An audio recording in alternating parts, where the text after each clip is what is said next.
જો આ અમારા મીનાબેન આવ્યા હતા મળવા કુંડલા. એની બાજુમાં અમારા રુદ્ર બાપુ છે. આ અમારા નેવુબેન છે. આમ બેઠા છે અમારા માળી. આજ બધા અમારે ઘરે પ્રસંગ હતો તે ઘરે મળવા આવ્યા છે. તાર રહી ગયું તો તમારા મોટા બેન આવ્યા જો. એ પાછા એના દીકુન લઈને આવ્યા છે જો.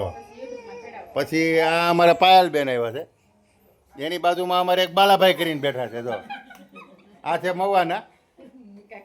આ અમારા છે મિસિસ. આ બાલાભાઈ છે અને આ અમારે પાયલબેન છે. આ અમારે ભાણિયાભાઈ છે પણ ભાણિયાભાઈ ઉતરા છે એના નાના ઉપર. એના નાનાની જેમ લખણ જ કર્યા રાખે.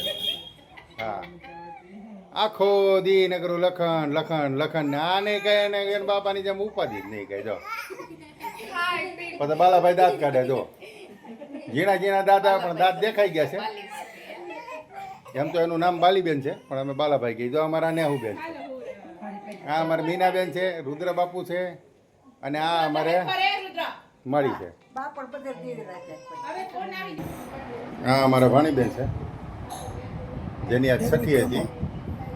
આ અમારા બેનની ભાણકી છે.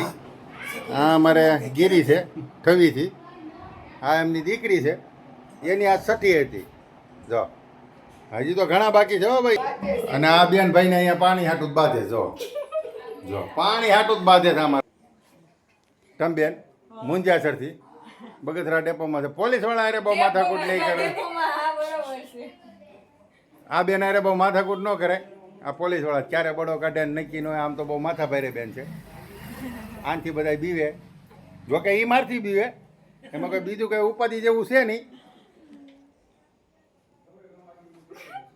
આ તો નેહળા બેન આવી ગયા પાછા. ચાલો પછી મળીશું પાછા બીજા બ્લોગમાં. આ બધા બેઠા આરામ કરી લઈ થોડો.